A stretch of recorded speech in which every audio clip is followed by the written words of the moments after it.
Эмне үчүн карлик? Анткени тириликке эрте кирет.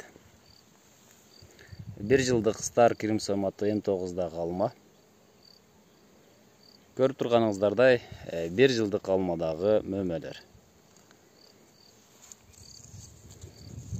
Бийик өсүүчү алманы тигип алып 10 жыл күткөнгө чейин мына ушул карлик алманы М9да тигип 10 жыл мөмө алган жакшы. Азыртан эле формасы ийине келетет. 5 кырдуу.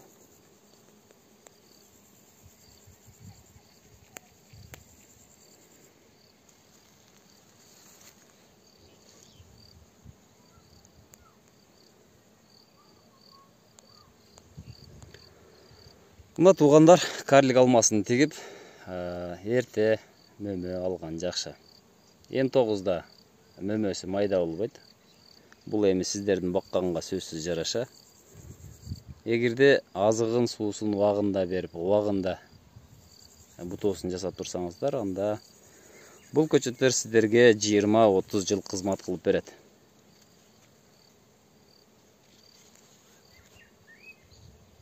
Коркпостон эле, ойлонбостон мына ушул карлик алмаларын тиксеңиздер болот. М106 эмес, көбүнчөсү М9 ага караганда күчтүүрөөк болот. Стар Кримсон. Сиздер менен Багысыр Кыргызстан каналы болду. Тынч аман болуңуздар, туугандар.